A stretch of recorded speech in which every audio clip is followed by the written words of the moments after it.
knew who I was. You get that too? I just would be happier. What do you think? Because I get that all the time too. I don't. What do you think it is? What are we not doing right? How come I can't? I've grown to believe that I'm just not for everybody. What the hell am I going to do? I just had this conversation with Opie, man, and it's like I'm thinking that if I was a vegetable and I was a Brussels sprout, and I was going, man, I know people love Brussels sprouts. Yeah, I just have to get out to the people. But you go, you know what? People might not like Brussels sprouts, man. I might have what I have. I don't. I think because I see the laughter and the reaction from people who love me, and I never want to turn my back on the people who actually enable me to exist. That's good. You should hold on to that. Yeah, but I see their reaction. I see the people that I do touch. I touch them on such a real level that I go, there's no way I can be this irrelevant in terms of socially irrelevant, in terms of numbers. Well, let's talk about it because in the sense that, because I'm the same way. I'm talking to Patrice O'Neal. Like, I have real loyal fans. I don't have a lot of them. They're not, you know, and they come out and I'm going to ask you, do you see the same people every single? Oh yeah. They'll come out 2 or 3 times. Some of them will bring me presents. You know, I had a woman last night. I was in Minnesota. She came up and she said, before you did that joke, I started to cry a little bit. I mean, like, you know, deep shit. And the podcast is helping out a lot. But, you know, when I start to think, it's like, how come I don't have a wider appeal? And I think it's because we got too much fucking heart. I think that, like, when you do comedy that's honest, and you're taking an emotional risk, that means that's real discomfort there. That means you're not ending a joke with like, and now everything's good. There's no... and you know, someone told me this kid opened up for me. He's a fan of mine, but he's a comic. But he revealed himself to be a real fan. Yeah. And we talked, and I think he's been wondering. About you? About me, like going, why? He watches I get that. And goes, why? Yeah. Because I think a lot of people feel there's people out there that go, if Mark doesn't do it, how can I do it? Like they need you to make it so that they believe that they can also. I'm in that category, like they go, why isn't, they try to really go, well, why isn't Patrice this? Oh, and they try to go, oh, that's why. But really, there's a lot of people in the business who are terrible human beings. I'm not a terrible human being. I'm actually, you know, I'm loyal. You're an honest guy too, which can work against us. I'm trying to be honest because I know that I have skeletons. I know that I have issues. I know that I have things in my life that, you know, I always said I know why. I know exactly why Michael Richards and Pee Wee Herman, why their careers suffer, is because they had put themselves out there as these people who were like fun-loving. Right. Their characters clowns are just yay. Yeah. So when one goes nigger and the other one is jerking off, he has a kid's show. It's like he was living a lie. And when people expose you for lying, like the Tiger Woods thing, I always thought he should go, hey man, look, my wife. If he had said this, my wife won't lick my asshole. Yeah. I love it licked. Yeah. This waitress licks my asshole. Yeah. I should be able. When should he have said that exactly? As soon as they put him in a corner, as soon as I noticed something about this is talking about comedy. Yeah. I noticed a long time when I'm bombing. Yeah. When I'm bombing, the worst thing to ever do is try to not bomb. The best thing to do is take everybody to die. Everyone dies. I'm not dying. Yeah. You're going to die with me. Yeah. I'm not going to try to win you back because I notice about people. Yeah. People are when power corrupts. Yeah. When an audience sees that you're struggling and then you're trying not to struggle and you need them not to struggle, they get worse. They don't get better to try to help you dig yourself. They want to put the dirt on your grave and watch you fail. Yeah. So I go, well, guess what? You're going to watch yourself. Everyone's going to fucking be miserable. And when there's hecklers in the audience, who are letting, and I don't get mad at the hecklers. I get mad at the people. You're going to allow this guy to ruin our relationship. You know this is going nowhere. You know that I'm finished with him, yet you won't have him removed. Yeah. You'll let this piece of shit fuck up you know what? You getting what you fucking deserve. You're letting it happen. You fucking weak people. You're weak. So you think this might be why we're not? I love honest shit, man. Yeah, it's the only way. But when you do that, have you ever pushed them? Have people walked? I used to walk because I do a lot of stuff about women. I generally don't like what women are. Which is what? As I generally don't like living in a world where being what a man is a horrible thing, and no matter what a woman is, it's a wonderful thing. This is what they're doing. They are the society. They're bringing men down, and women are up. But they don't understand. Women are getting their cue from men. Meaning, so if you're a woman and you're going, I want to be the most successful whatever I want to be, you're looking at the most successful man. You're competing mentally with men. I want to get the most. Women aren't going, I want to be. Why don't women think in terms of the king and queen system? It's a beautiful system. The system is, if I'm a man, okay, and I see a fucking bum woman, a woman has nothing, she's dumb, fucking, if I marry her, she's now the highest level she can be. She's the queen. Mm-hmm. You can't get higher than the queen. Right. It's a great position. Right. It's the baddest bitch in the land, but the queen is the king's bitch. But here's the reverse, and this is why these dominant women who can't find happiness is because the queen in this system, if it's just the queen, right, and the Queen of England is the queen because her father didn't have any sons, so he didn't have a king to take her, so she had to, his heir was a woman. So now she's the queen with no king. When she gets married, that guy is not the king. He's the queen's husband who doesn't get elevated to his highest position. Right. A man at his highest position helps a woman be at her highest position. A highest position woman who has a lower man can't be happy. It's nature. It's fucking nature. All right. Okay. So these points of view, I mean, this assessment of how it all works, could this be part of why you're not as popular? Yes. Every time I talk, I go, this is ridiculous, but I have a woman who has been around me a long time. This is a woman you were with. I'm with now. I mean, Your queen. my queen, my woman, who, in every woman's fashion, is trying to take me down. It's like Valkyrie. How's that? Operation Valkyrie. These bitches, they hate being women, man. I'm telling you, But Mark. wait, let me ask you. So let me just understand something. So you're saying that women only have the model of success and power that men have established. So when they try to operate within that, they're acting like men. Yes. Which means that they are denying themselves their queenness and will never be happy. Thank you. That's what you're saying. It's like another analogy, more or less. I try to help my girl. I have to think of analogy every day. Oh, I know. To keep You're my very girl. good at it. I have to think in analogy terms. It's like you meet, if you're an animal, okay, you're a great white shark. Okay. There's a woman great white sharks and there's men great white sharks. Yeah. To every other animal, great white sharks are just vicious. No other animal looks at a great white shark and go, uh-oh, here comes the girl version. Yeah. Uh-oh. Yeah. Like, Yeah. a lot of men, okay, we go and try to date within our species. Most male great whites say, oh, wow, there go a girl, oh, I want her. Yeah. Right? Yeah. But We're the women same. go, Yeah.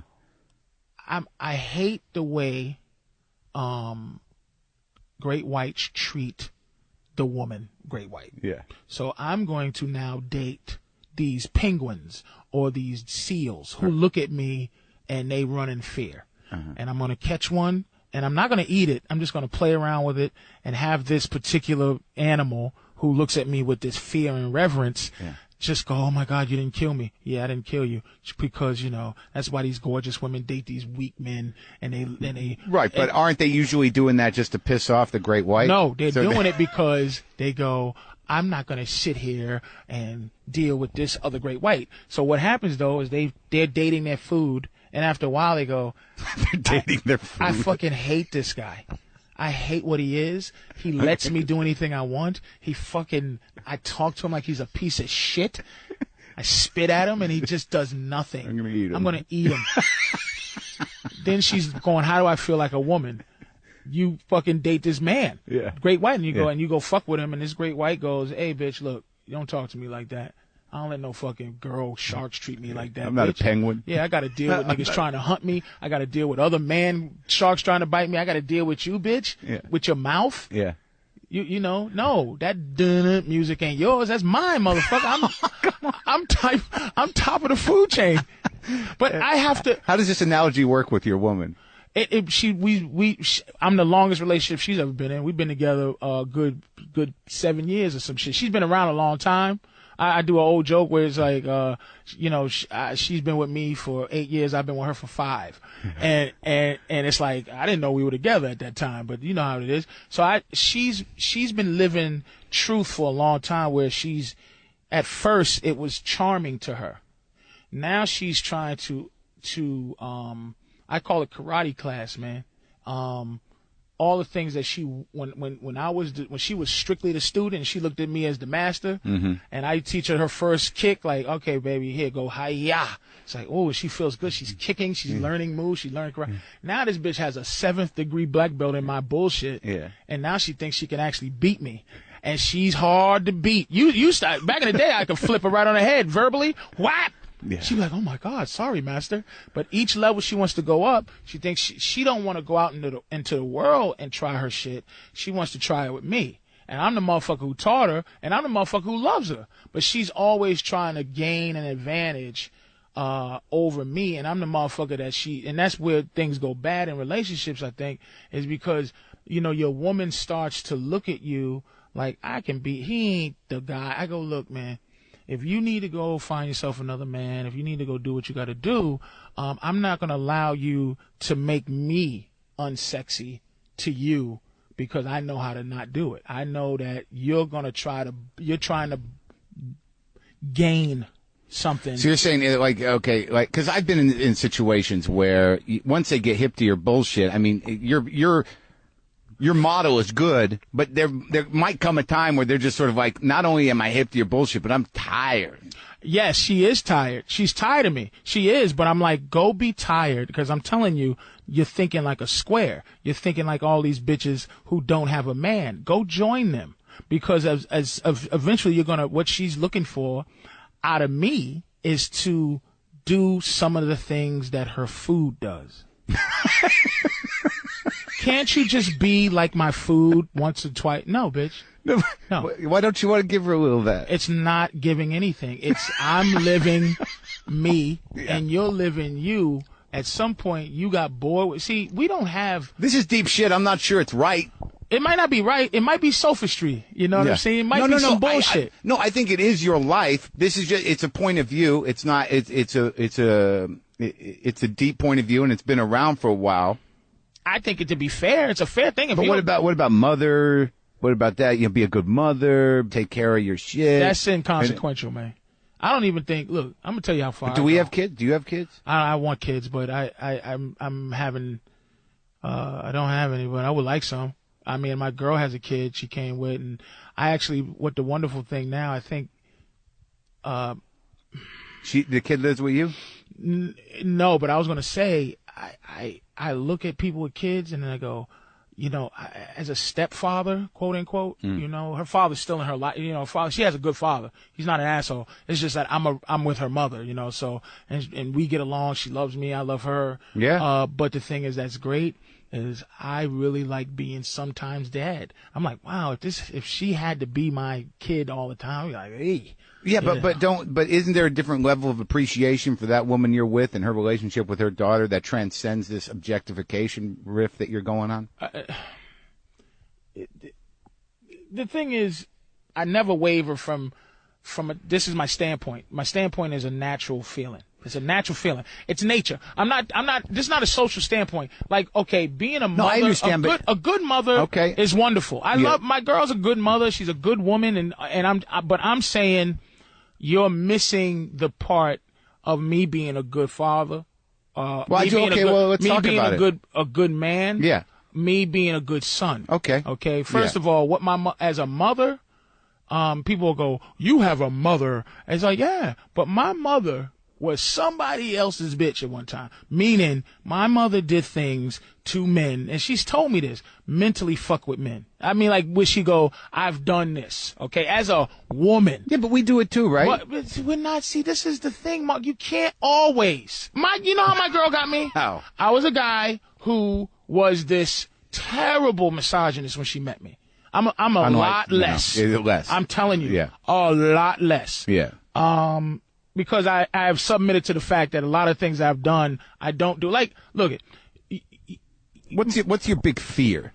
In relation to women, that you're gonna cry, that you're gonna, what is the armor about?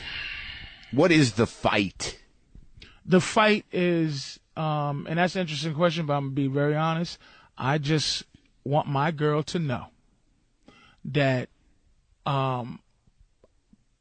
my natural instincts stopped once I said I made a decision to be, quote unquote, a good guy. I know that fucking a lot of women is bad for her. She don't want it. She wants commitment, and she wants a monogamous relationship, and I give it to her. And I just want her to know that it's not. I just want her to always value the sacrifice. I want her to value that. All I do is want women to understand what we are. What we are. I want a lot of fucking women. Like, I just, every day, I see a woman I go, man, I want the opportunity. I have a decent house, I have a decent car.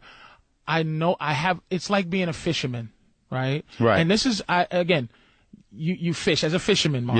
Yeah, as a fisherman. If you're a sport fisherman. Cast my line out. As a sport fisherman. Yes, sir. Which is a lot different from fishing to live. Fishing to live. Yeah. And thank you. Okay. Do you see how you get that context? Okay. Now, you go out there and you try to catch this fish. Yeah. Okay? Uh-huh. And you do. Yeah. Okay? Yeah. Like any other sport fisherman, you catch the fish, you show it to your friends. Yeah. You take a picture. Yeah. You look at it. Yeah. And you throw it back in the water. Right. Now, your girl is in your life, or your wife, or anybody else who's a significant person in your life. You don't show her. Is a fish that jumped back on the boat after you threw it in the water. Have you worked this out before? Because you caught her, she keeps jumping back on your boat. Mm-hmm. And you're sitting there going, listen, you don't come out, because usually some fish get the idea that they swim back into the ocean and hope you come back again to catch them, or you got lucky enough to catch it. But the fish that's in your life was just flapping around your boat. She'd run all the other fish away, so that at some point you go, fuck, I just, listen, and then she goes, you go, look, my job is to catch you and throw you away. Then she's like, what the fuck, is that what I am to you? And as a man who has that dichotomy, you're just trying, no, I don't misunderstand. I'm not a piece of shit. Yeah. No, you're the last fish I wanted to catch you, and then, be the last fish. Then it's like, okay, good. Okay, now we're dating. So every time you come back, now, okay? Yeah. You go, okay, I got this fish. Now your fish goes, you love me. You go, yeah, I love your fish. All right, now that you love me, why do you still have your boat? And why do you still have your pole and all your bait? So are you saying you want me to stop being what I was to get you?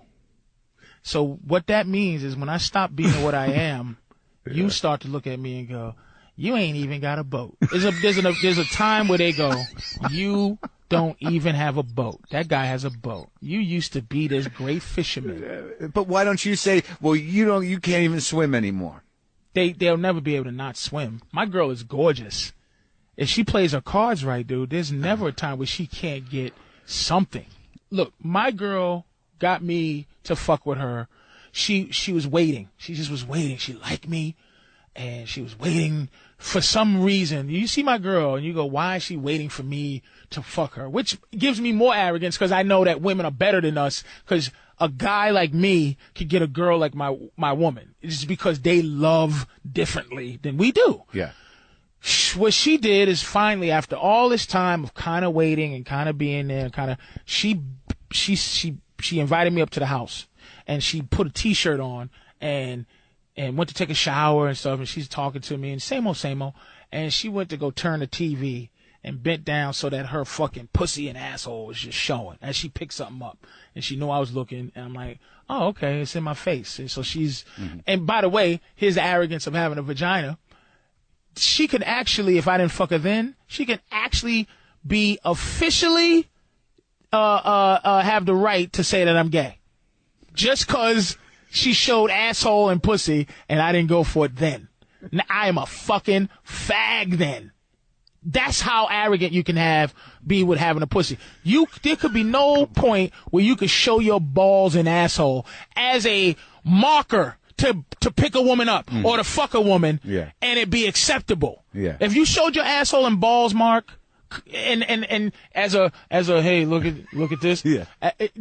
You saying I make them objects? No, I could never do what they do. What she did to get dick, I laugh at her to this day. Because it's like, do you see, you showed your asshole and pussy. That's right. But in your model, how else is it going to go? They're acknowledging that they've got this and that you want it, and let's they want go this. Back to, okay, where there's never, I know you've never met a woman, Mark, who has taken responsibility completely for what she does. Exactly. Because that laugh says you didn't, because you would have had a contrary opinion. You've never met a woman that went, yes, I'm just wrong. Now, all right, so why don't you present this to the people? Maybe the reason why you're feeling disappointed in how many people understand you or how many people want to be in your audiences, that maybe the comedy thing is just part of it. Maybe you need to build this larger, broader fellowship of rough truth. This is almost pimp shit in some way. To be honest, in my worst, I can really say the worst days, where I had a lot of women around. I didn't date any of them, but they just love me. I go, damn it, these girls like me enough. These girls listen to me enough. I'm not hiding any of them from each other. I could be a pimp, and I realized why I couldn't be a pimp, because I'm a good man. All of this shit is based on this is not based on being a pimp. This is based on being a good man, where I go, holy shit, I realized something. I could never live with myself as a man, allow my woman to sell pussy and give me all the money. I couldn't do that shit. And I realized there are women who get hit in their relationship, and you go, why are you staying with that man? 'Cause I love him. Why? There's women that work a 9 to 5 and give every dime to a fucking bum that's in the house. I just love him. She's a fucking hoe. And he's a pimp. Now, it's a matter of, do you abuse that?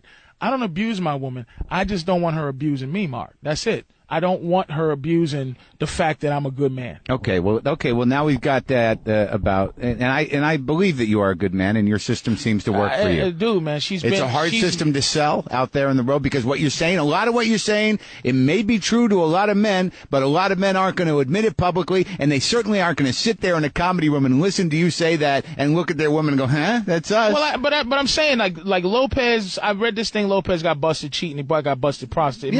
It might be some fucking bullshit. Strippers, right? Right. Yeah. Pay for some pussy, supposedly. Right. But if you look at a lot of the guys' wives, I mean, George Lopez, his wife she gave him a kidney. She's a fucking soldier. And as a man, if he cheats on her with strippers or hookers, as a man, there should be men that stand up, Mark, and go, okay, in the cheating world, he did the right thing. He doesn't have a side bitch that he has kids with. He's not keeping. He went and got these girls look better than my wife pussy. He's the most famous. And I'm paying for it, and it's not going to follow me home. Yes. But yet it followed him on the newspaper. And the computer. He's the most famous Mexican in the world. He's a funny looking guy, and no offense. If he's honest with himself, bad skin, funny looking face. And there's some motherfuckers that will fuck him. And he should be able to fuck a little bit. I understand that. But, the argument that works against that in your system is that women they're always going to be able to get another one. Maybe not as good as one. So you're saying that the power of George Lopez is that his shit is so good, that his home is so hot, that his money is so good, that he should be entitled to do that, and she should have to put up with that. No, that's what I'm saying. He did the right thing. He got caught. Okay. Meaning he could, in all reality, go, this is what's going to be like, bitch. Yeah. And she goes, George, shut the fuck up. You go, I'll give you a $2 million, and you can get the fuck out of my face. He didn't do that. He snuck to try, and again. Well, okay, so what do you think he's doing now? Now, okay, me and my girl discuss if this happened to us. I always try to put scenarios there. Sure. If she gets caught cheating, I said, I'll stay with you, but you get demoted down to where you don't want to be no more. Which is, you got no say. My girl got say. Yeah. But at one point, she worked hard to have a say. Mm-hmm. Do you think you should be doing that? Right. Do you think you should be, and not afraid or whatever, like me, mind your business, bitch, whatever, but do you think you should be doing that as my partner? Okay. I told her if I get caught, what am I going to get demoted down to? Okay. Mm-hmm. Me getting a demotion means you get a demotion, actually. Meaning, what are you going to do? You have to leave me. But I'm not going to stay in your life, right? If I get caught fucking doing something that I didn't want to do and I hurt you, what happens is I'm not going to sit here and live an apology for the rest of my life. I felt the same way. I'm not going to sit here and have you hold me hostage and take away really what our relationship is built on, which is you think that I'm a great man. Yeah, this is an interesting point because this is something that happened to me. Like when my wife left me for me being an angry motherfucker, and whatever. The reason she left, I understand. Mm-hmm. But the condition of the leaving was I want a 3-month trial separation to figure out what I want to do. So I was upset. I did everything I could to get her back on some level. And quite honestly, I've never admitted this before. Anger management? Well, I tried that. I tried it, and and I was upset. You do it for yourself, though. Well, no, I did it for her. No, I'm saying that's what you do. You do for yourself. When I knew, though, like about 2.5 months into this, I'm like, fuck this. I can't hold on to anymore. I'm gonna go fuck somebody. Mm-hmm. And I know I did that, but I waited almost 3 months. But after I fucked somebody, I knew I got to file for a divorce because I'm not going to live an apology for the rest of my life. Even if I got her back, I don't want to have to answer for that, and I don't want to have to live an apology. But you still could have got through that because, look, she didn't love me enough. She had some other dude. She had enough.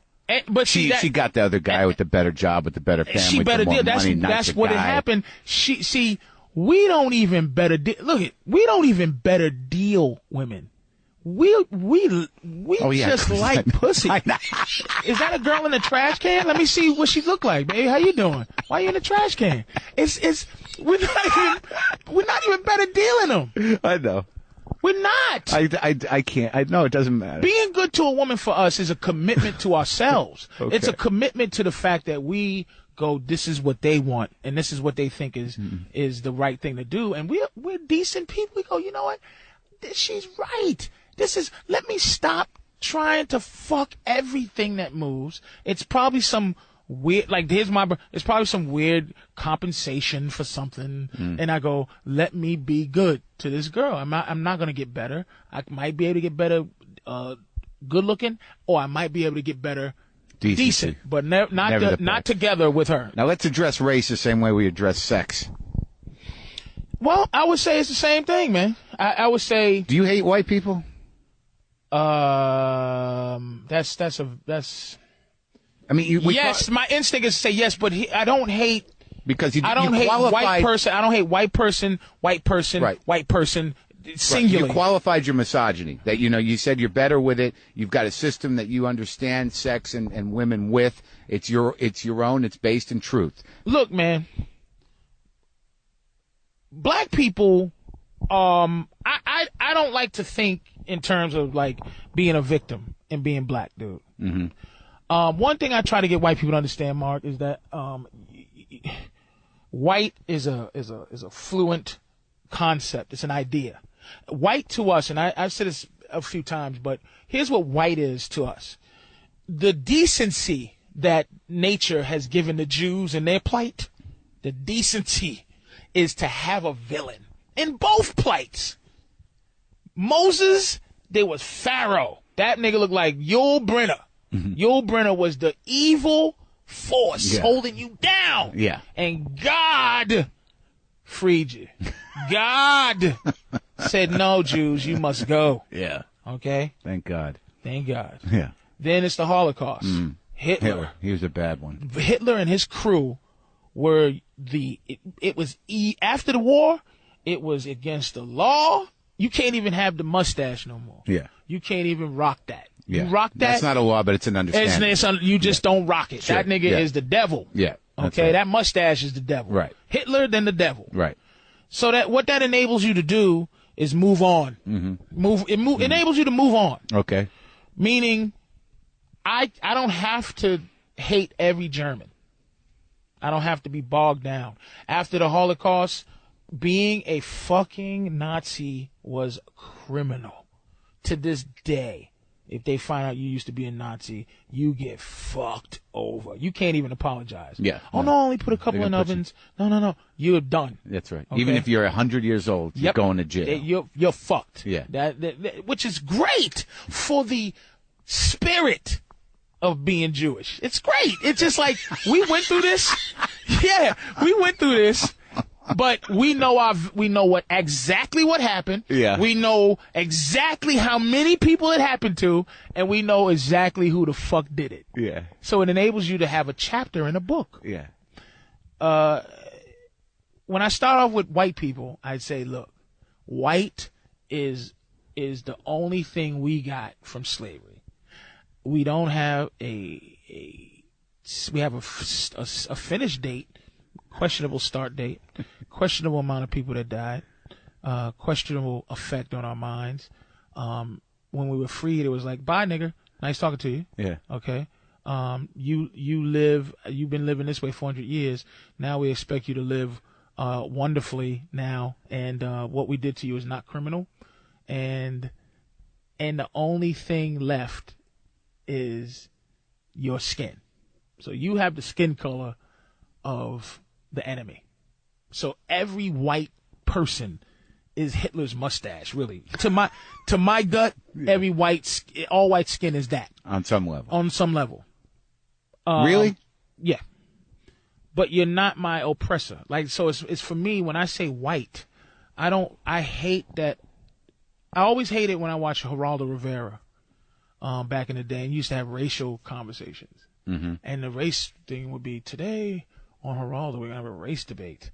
It's, Negro, John Negroin from Negroin University. He's been at fucking, Negropolis State. He has a doctor in niggitude. Yeah. Versus Troy, who thinks all niggers have sickle cell anemia. But what I think the sexism analogy is around the objectification, that people are judging just because you're black, and that black represents a certain thing. It's the thing of, when you get a black person that thinks that they have a white position, they're not nice. Black cops are really hard dudes. Black bosses are hard because they have this thing where they have to prove something. It's inferiority to me. It's like, do I want white people giving me equal right? Like, what? It's so. Do I want a white guy apologizing for slavery? I think that I have a equality or a non-equality based on person to person fucking thing. And I think that black people have been put in a position where we have been given something that can be taken away. And that's me. After having been stolen and demeaned and dehumanized, then all of a sudden you are given this. I think that the freedom in which black people have is it's in the context, man. It's conditional. It's conjecture. Uh-huh. It doesn't exist. Yeah. It's a made up theory because it's based on love that we don't have for whatever reason that is. Whatever reason, I think black people are kind of like Sylvester Stallone at the end of First Blood Part 1. Yeah. You ever see that movie? I don't think so. You never seen First Maybe Blood I Part did. 1? I can't remember It's shit. fucking not operating at your level of intelligence. No. You should have saw that fucking movie. I'm sure I saw it many times. What happened? The scene is this. At the end when he goes, yeah, I just want this country to love me as much as I love it. He was this Vietnam guy, and he's ranting about why does the country hate me for doing what I was told to do. In Vietnam, right. Black people, I'm not speaking for all black people, but I feel that way. It's like, why the fuck do you hate me, motherfucker? Black people should be flying shit in the buildings all day long. We should be insurgents. We should be killing white families, but we're not. We're not. We're fucking good, man. And we get treated like dog shit. And we're always trying to figure out how to get white people to fucking, and like a lot of white people, I got that fucking monkey on my back where it's like, don't fucking, if a white guy goes, you're very, shut the fuck up, nigga. I don't need you to fucking validate me, bitch. You know what I'm saying? I don't care about your fucking love for me. You know what I mean? Stop. We're trying to work for this love that it ain't going to happen. And I don't want no legislated love. I don't want the fucking N-word in my life. If you feel nigger, you could call it flowers and pudding, but it's fucking feeling like nigger. So the N-word, I got to listen to the N-word describe a word that I've never even heard before the N-word was existed. I never heard anything where I go, okay, put nigger there in place of that word. But the N-word was invented so that you can say nigger somehow. So you found a way to fucking say nigger. And I never heard nigger like I hear the N-word to describe nigger. It's some tricky horse shit. It's shit I learned in Boston. It's shit that I want all black people to learn. It's passive aggression. It's what do you call it? It's covert racism. How the fuck do you have a fucking racial conversation with somebody, right? Yeah. Who don't admit that they're racist? How the fuck can I talk to a white person and go, you believe in racism? Yep. You believe that there's unjust things happening or unjust things happening to black people, Mexicans all over the world? Yes.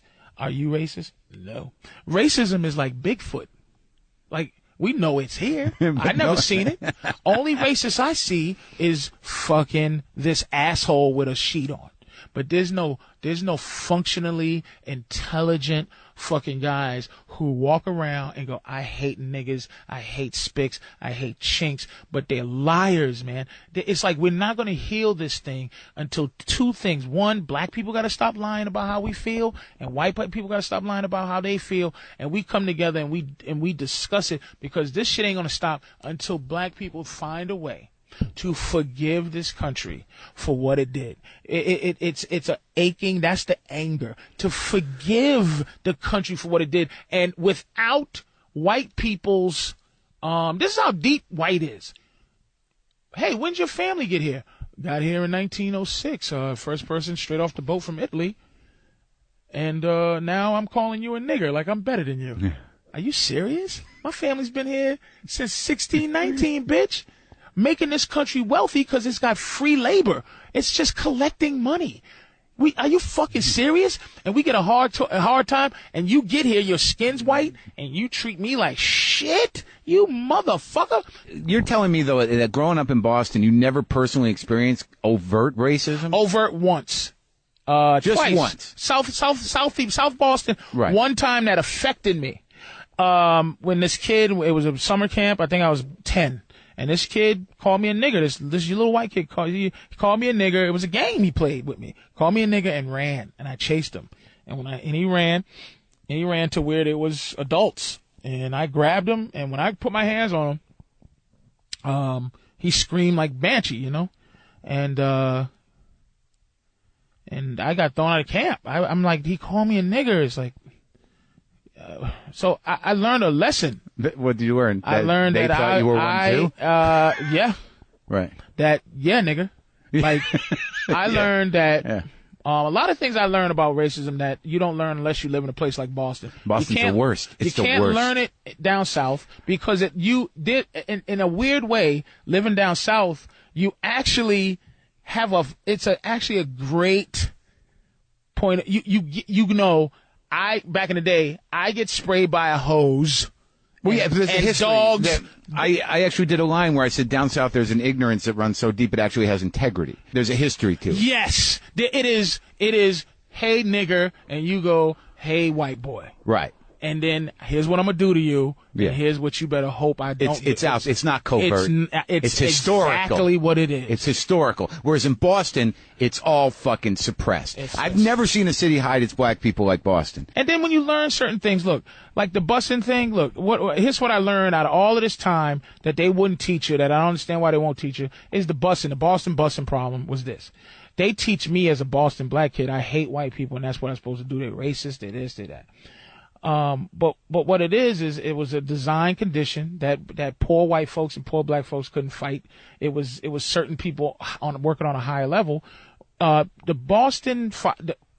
South Boston High was a civil servants exam school. It taught you how to be a cop, how to be a fireman, how to be an EMT. It taught you how to pass the civil service exam. That's all it did. So what it did, it didn't prepare you for college. It prepared you to work as a fireman. That's why it was all these Irish firemen, all these Irish policemen, you know, all these times. It was all mixed, man. And when they stopped busting these niggas in, they were busting out jobs. So now there's going to be some nigga cops and some, you know, cops were the family business. So it was politics and power. Yes. I mean, you look at the Kennedys, you know. But at the end of the day, I learned a lesson after that. I said, if I can,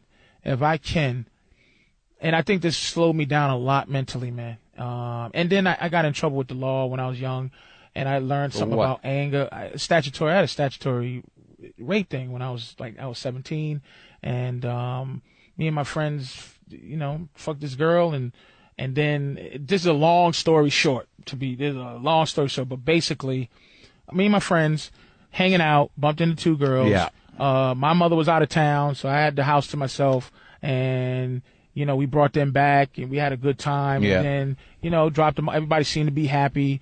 Afterwards, you know, you don't know about not kissing and telling. You know, when you're young, you're like, hey man, we had a great time. This girl sucked dick, and we basically were doing a porno. Yeah.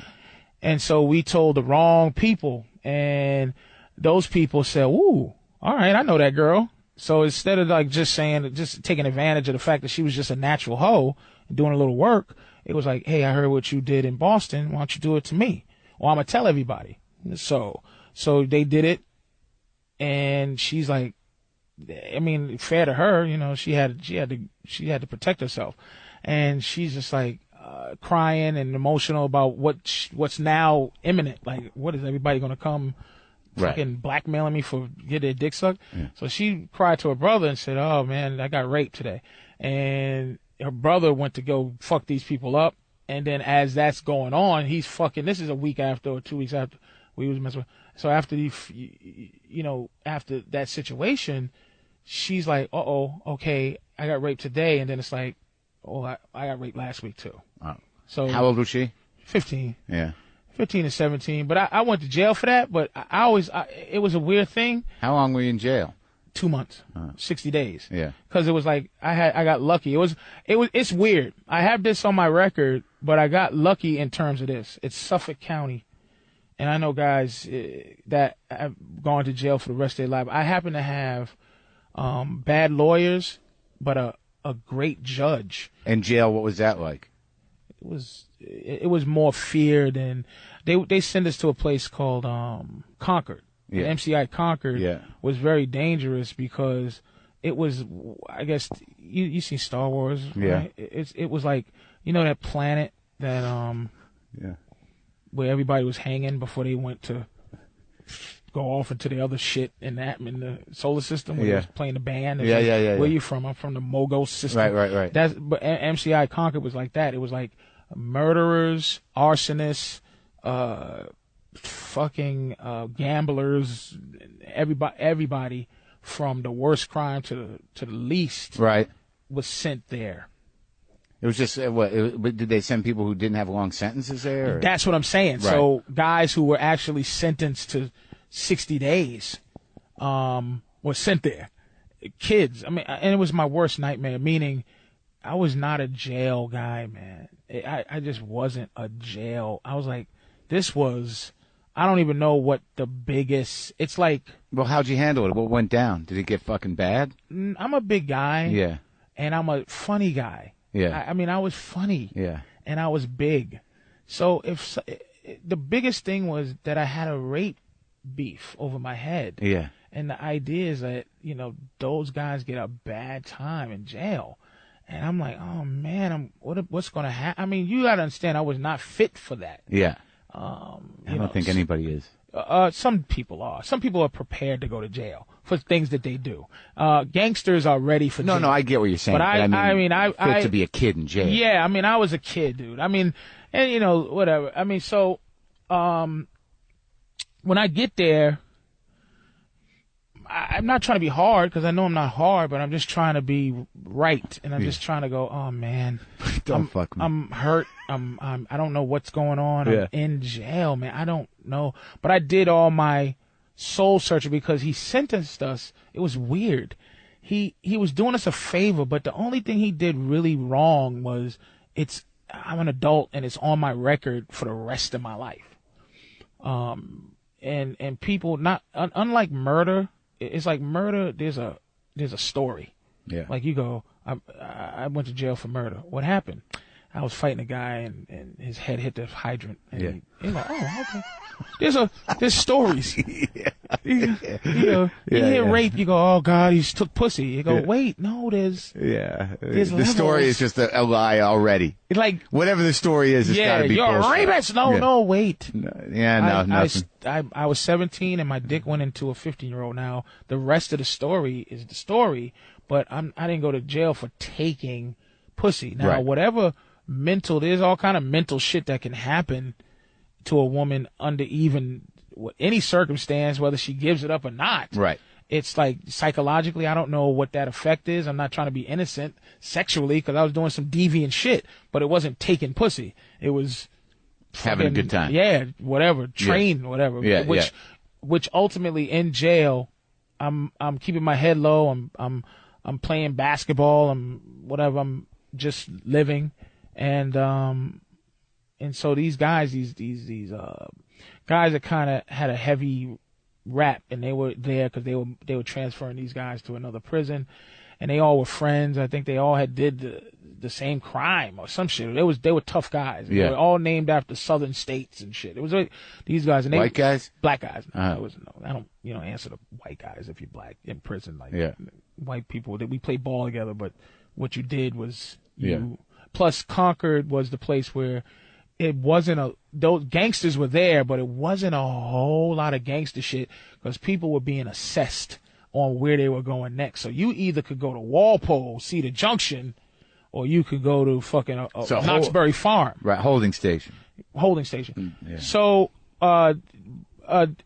these guys, they said, look, what's going on with you, man? And I go, what? I'm going, oh man, they go, well, what you in for?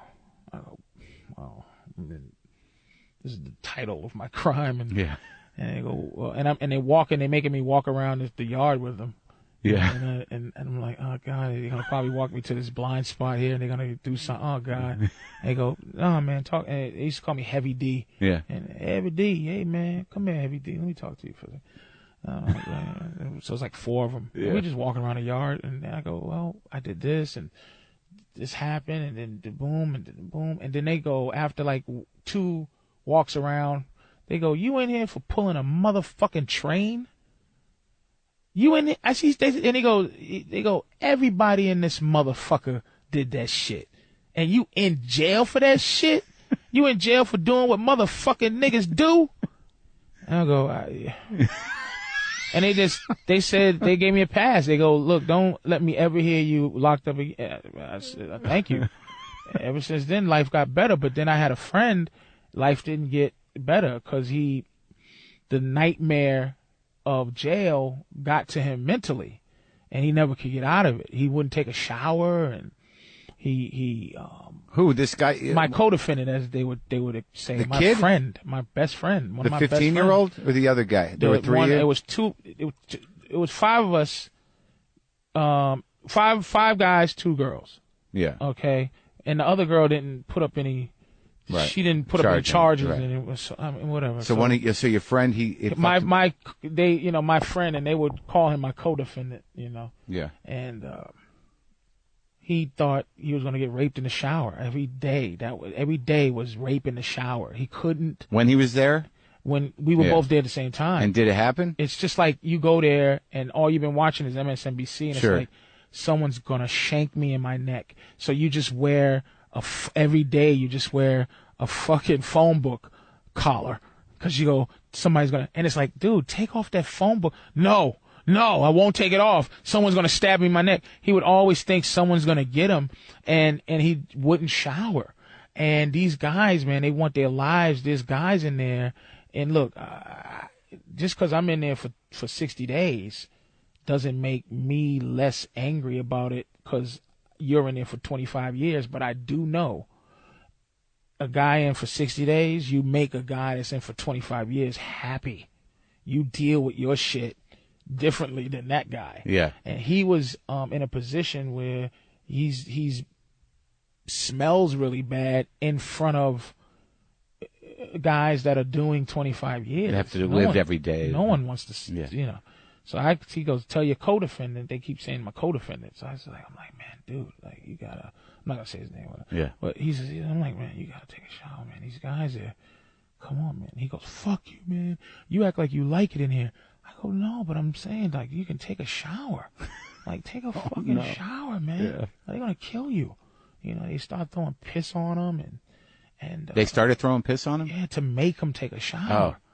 And he wouldn't take a shower, and eventually eventually it became torturous, and it was torture for him for at least 45 of the 60 days, and things have been right since. He the next time I seen him after we got out, he came to my house like with a fur coat. He had a fur coat and it was like boxer trunks and shoes. It was weird, and he was talking about what if Jesus was something other than being Jesus? Like, what if Jesus was a pimp, man? So he snapped. He snapped, and you talk about in terms of trying to have my mind deal with feeling like a victim. Feeling like my life has been really ruined. Yeah.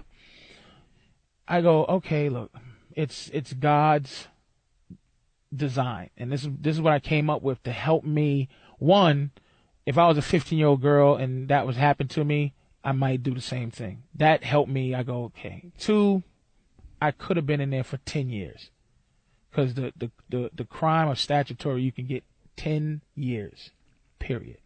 I got 60 days with 1 year probation, and I was done. So your boy, though, he got fucked up and he never fucking bounced back. He never bounced back. He this is my best friend when I was a kid. But it's weird. It's interesting because he did it to himself. And that, your system of thinking, that your ability to put things in perspective, as bizarre as it may be, in terms of how you make an understanding for your life, he was not able to do that. And I wasn't able to do that either. I naturally was able to do it, but I wasn't able to deliver it as a mental place, Right. To him. To anybody, even right. to myself. I just naturally, because I didn't have a father, which was a whole nother story. I always kind of, recently, I just realized I didn't have a father. I always got through it and didn't care. But I recently said, wow, this is what you need a father for. You need him. You need a better man when you don't have any more understanding of how to fabricate how to be a man. So, but the last part of how I stop from hating this girl and not victimize is that I go, look, there's a lot of women who get raped, that the definition of it, humanity taken from them like that. And I think that it's God's way of evening out, meaning if women have to walk around and live the idea that a motherfucker might jump from behind a bush and with a knife to the neck and say, give me your pussy against the wall, God has to even it out by saying, some of us will get charged with rape and didn't do it. So essentially, in the theory of balancing out, I got raped because it's like, but I was involved. It's not like I was just walking down the street whistling and the bitch just go, he raped me. Yeah. It's more or less, I didn't take pussy, but I got in trouble and have that word attached to my life. Yeah. And I could have, if they wanted to take it to that place, possibly they could have just been like, you took it. We think you took it. I was lucky that it was statutory and basically I got through life and I didn't have to learn any more lessons. Yeah. But I'm still kind of living that thing for the rest of my life. But for the rest of a woman's life, it follows her if that happens to her. If a rape happens to her. So I know it seems crazy, but I'm saying it's a balance of what can happen to me as a dude, like a woman.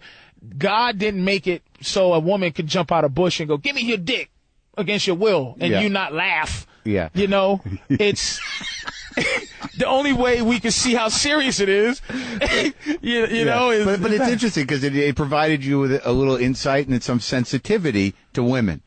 Absolutely. Dude, when I talk shit, let me tell you, man, ultimately, I love my mother, man. I love this is so condescending. The shit I say about women is based on how bad I feel for what they are. It's a sad creature. They bleed every month. Okay. They sit down to pee. Like, how vulnerable do you feel when you sit? When you sit down to pee for whatever reason? Like, if you want to take a shit. I really thought this was going to go a different direction. You really, right? This is why you love your mother? I love my mother because I grew up with no dad, right? She's my mother and my father. He just was look, he was not there like anybody, whatever reason. Did you ever find him? Why would I didn't want to find him, no. Right. Because you know why? I realized look, a father is out of curiosity to see what you... Not even, I tell you why. I just realized learning, I got denied entry to Montreal recently because of that. I've been to Montreal a million times, but for some reason, now with all these computers and everything, it's just like they're not telling your story. It ain't a book. It's just you've been charged with this, and boom, and you went to jail for that. Went to try to do Montreal this year, and they turned me back. So on the way back, I was driving things. I was hallucinating. The rape thing? Yes. Shit. Yeah. So, I'm driving back, and mentally, I had reached almost the acme of my madness that I had on my own. And I driving. What do you mean?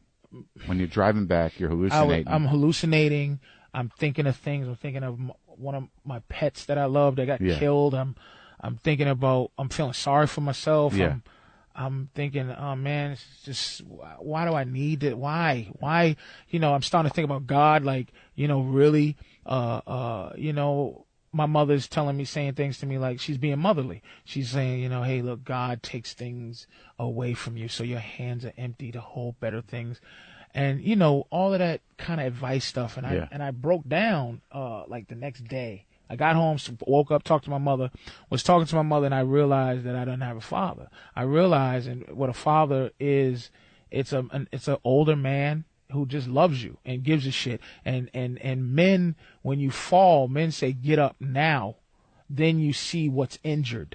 But a woman, my mother wants to heal me, stay down, check your wound. Let me see what's injured. Then let's get you up. but let's make sure you don't get up first, because if you could be hurting more if you get up now. A father, I just never had an adult man older than me that I could just look at like, this is my mentor. I started getting emotional. I'm getting emotional now because I went my whole life. This was recently. This is like last week. This is last week. Just now. 40 years old, and I realized at 40 the concept of what a father was. Yeah. And that I didn't have it my whole life, and it's been killing me. Like when I first learned, I finally learned that, because I was always trying to be logical to what let me tell you, it's easy to not be in a child's life. A sperm could go on the floor. It's in you. If you come inside of a bitch you don't care about, it's the same thing as coming on the floor. So if you come inside of a woman that you don't want to be with, yeah, and she goes, I'm pregnant, yeah, you go, well, here's the sperm, bitch. Yeah. So I realized anybody could be my father. I didn't have even a father figure, a mentor. I was raised by other men that I watched. Right, people you picked that you identified with. Or that you I just watched and said, he's cool, in. let me try to copy what he is. But in that conversation with your mother, I mean, what was it sadness or anger? I mean, it was sadness for her. It was sadness for me. It was sadness too, because I have a lot of issues with God. I really desperately want to believe in God. I desperately want to believe in, and I go for what I want out of life. And I know this seems like bullshit, but I just want, I'm the only one in my life of people that can, unless somebody hits a lottery, I'm the only one for about 7 or 8 people that could help elevate life, because I'm in show business and I've been in it 18 years. My mother works, and she's going to work till she dies unless I make it. One of my good friends, he works, and he's going to work till he dies. My girl, she has a show business like heart, but, her kid, a couple of comics that are good friends of mine, it's like, if it ain't me, dude, it ain't going to be nobody. I just want that. I just want it for them. I always thought to myself, like, I could change now. I could go, okay, well, I'm going to take it in the ass. Like they say you're supposed to in show business. I'm going to take it in the fucking ass. Do whatever's necessary. Yeah. And if I take it in my ass now at 40 and realize that it's like, this ain't so bad. I'm taking it in my ass. I got a $2 million check. My mother got a house. And my ass it ain't even that. It's just right in my ass. It's not even hurting. That I'm going to be even more miserable because I should have been I didn't have enough sense or a mentor to say, take it in your ass at 20. Right. So I'm going to go, if I'm wrong now, I can't live with myself. I gotta ride this out. I gotta ride this out. I gotta ride it out. And I don't know if it's gonna pan out.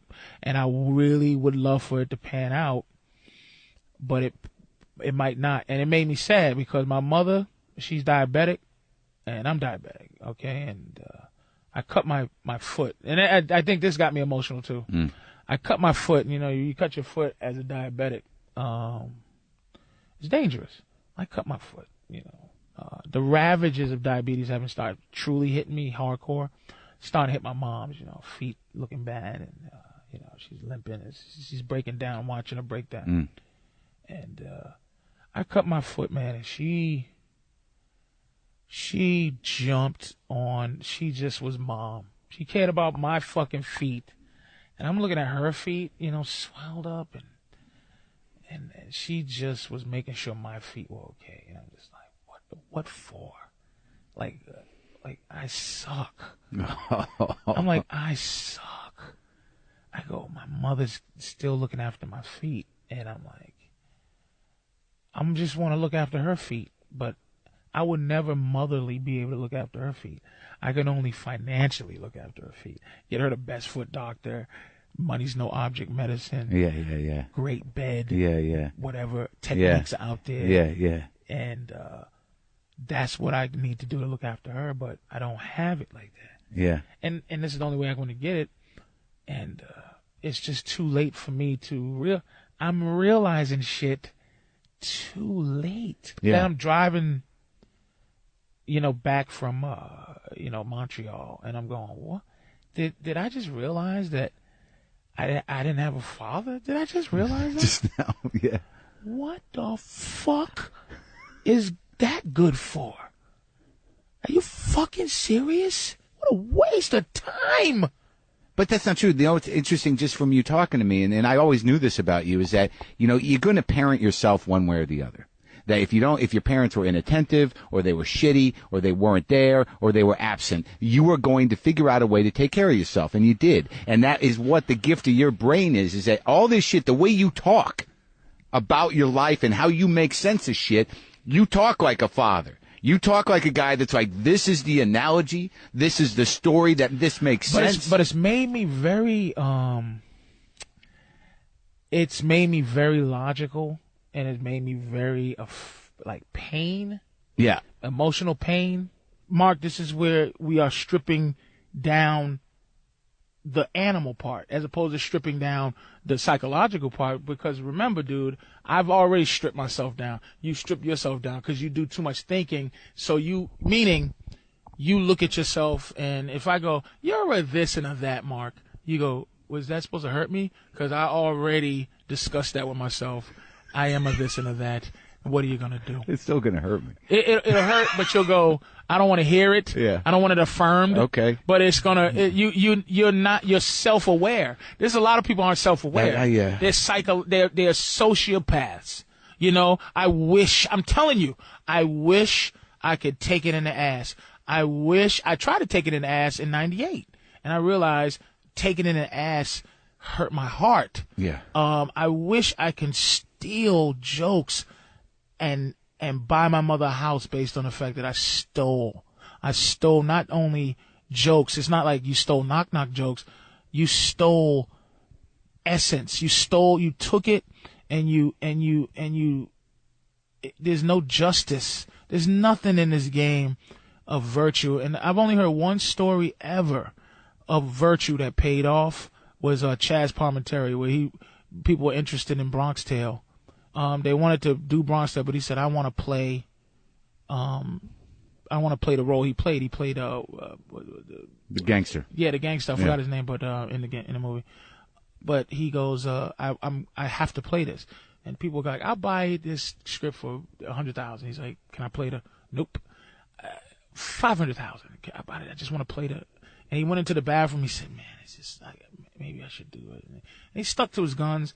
And De Niro, he goes, I just want to play the game. De Niro goes, play him. I'm going to play the bus driver. I just want to see this movie made. And it panned out. But it's like, is that like the lottery? Meaning he hit the righteous lottery, and everybody else is trying to scratch the righteous lottery ticket. And a little bit of luck, right? And I'm like, I just want to. I don't want to be wrong forever. I just want to, look, I think in this business you only got about 4 or 5 times to get on the amusement ride. Yeah. Maybe. Yeah. I think I've been on the ride twice. Yeah, maybe. And me too. And when you get off the ride, you got to get back in line and go, if I want to ride this ride again, I got to stand in line, this long line. And the thing about the roller coaster is it's interesting. It clicks up. The click up is just great. Like you're like, I feel it. Click up. Yeah. I feel it. People are excited. Yeah, they see me. They see I'm clicking up. Mm-hmm. They see I'm on the come up. They feeling good. It's feeling right. And then when the first time you're on the ride, you go, okay, what do I do? Then you go, wee, and you hold your hands up, and then all the money flies out your pocket, and then everything's gone. When you get off, you go in the ride, and then it does that last little stoppage thing, and you go, everybody off, and you go, oh shit, and then there's a long line to get back on, and then you're in the back of the line going, this fucking ride ain't even that great, and you're like, that was it? Am I standing in line? And then you go, okay, my second time I'm going to get in line again. I'm going to make this ride better for myself. Yeah. Click, click, click, click. Okay. And then, now you got a pilot deal and it clicks up and you go, at the top and you go, this time I'm going to put my hands in my pocket and I'm not going to enjoy the ride as much. You go down and you're not going to wee. It's just air holding on to your money. Hold on to your money. Then you stop again and it's just like you got a little more money, but you didn't have any fun. Now you're in line again, waiting, and you're behind a fucking cocksucker. Who's doing your act? You go, can I get in front of you? You fucking cocksucker. And then